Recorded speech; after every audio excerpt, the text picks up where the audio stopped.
Hello everyone and welcome back to yet another episode of I've Been Playing. Today we're going to be talking about Raji, an ancient epic. Raji is an action-adventure game, lots of platforming as well, that is set in ancient India and follows a young girl named Raji who is looking for her brother Golu, who was stolen by demons at the start of the game, as they were performing at some sort of festival, I believe it was, or something similar. They were circus performers and demons swept into town and stole her brother, so she's looking to find him and take him back. So throughout the story, she'll see Golu off in the distance being carted off, literally carted off, by demons, and she is following him through different areas and different worlds, and is being gifted various abilities and weapons by the gods. There's a lot of fighting demons, and there are also a lot of puzzles throughout the game as well. So in my opinion, it is a very nice looking game, very pretty looking game. There's not much enemy variety.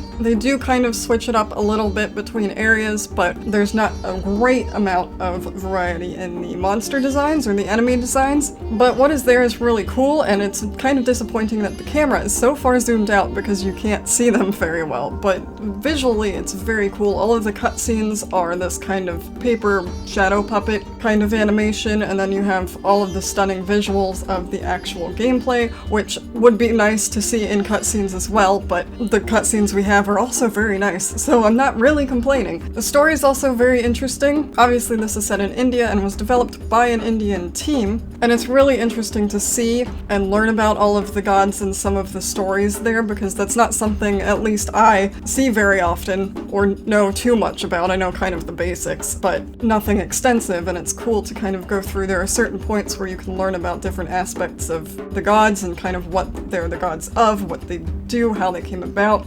That's really interesting. And I think this is something they added recently, there is a voiceover in Hindi. Not for the cutscenes, weirdly, that's still in English, because the first time when I first started up the game I thought it would be everything and it wouldn't switch from English in the cutscene, and I was really confused, but the actual gameplay is Hindi voiceover, which again is not something I personally encounter very often. It's not one of the languages that tends to come up very often in games, and I just like hearing different languages. It's cool, so that was a nice touch as well. And since the story, or at least the kind of mythology part of the story, is probably the most interesting part, and we'll get onto that in a second, there is actually a story mode, I believe, if I'm remembering correctly, so you don't necessarily have to worry about combat if you don't want to, and I would not if I were you.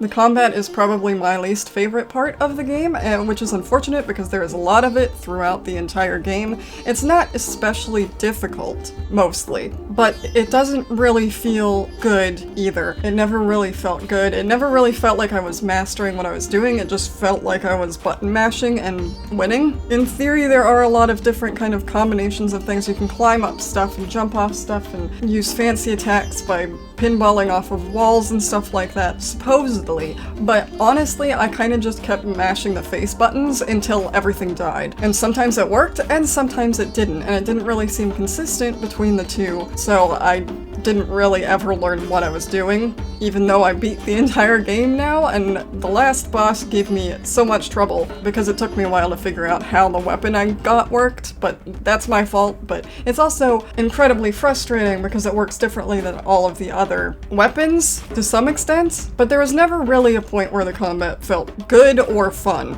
At first it was fine, but you're doing a lot of fighting and the fights all feel the same, and by the end of the game, and it's a relatively short game, which is disappointing because if I'm that fed up with the combat by the end of what was probably no more than a 6-hour game, it's not great. Another thing I had a problem with is the dodge. Like, half the time it seemed to work and half the time it didn't. A lot of the time she would dodge in a completely different direction to where I was actually pointing and would just fly off into space and do her own thing. I swear, I was not pressing whatever the game thought I was pressing, so that was infuriating because I feel like there were a lot of deaths that could have been avoided if the thing had gone in the direction I meant it to. And while the fights were easy and I did upgrade my weapons a little bit, I've personally found the upgrade UI quite confusing.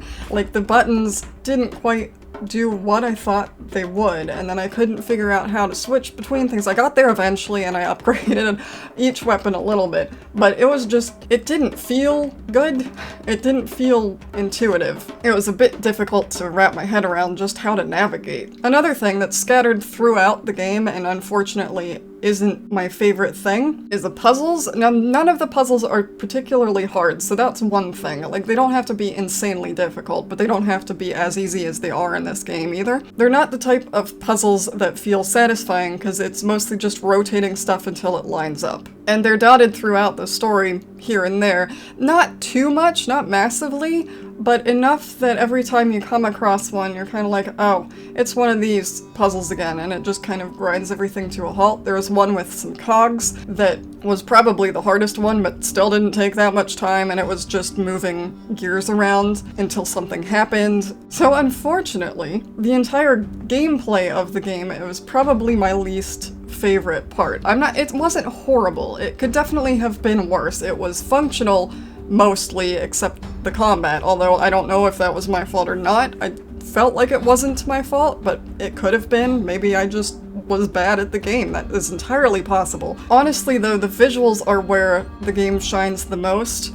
And I think I said this already, but it's kind of unfortunate that the camera is so zoomed out, because I never get a good look at any of the character designs, which with how intricate they look, I would like to see and appreciate, and I can't because the camera is zoomed out. Now, the environments are still very pretty and nice to look at, but I'd like to see the characters as well, and you can't really. So those are my thoughts overall. So I think in my time with the game, I liked it well enough. Would I replay it? No. Did it frustrate me on occasion? Definitely. But it was still a pretty decent game, all told. Maybe not as polished as it could have been. The story kind of lost me at the end. The actual story of the siblings kind of lost me definitely towards the end, probably about halfway through, because it felt like I kept catching up and then he kept leaving and then catching up and leaving, and eventually it was just like, well, I don't know if this is ever going to be concluded, so I am not as invested. But it's not that long and it's fairly decent. It's available on Switch, PC, PS4, Xbox One. It was on Xbox Game Pass, that's where I played it, but unfortunately I think it just left, so you can't play it on there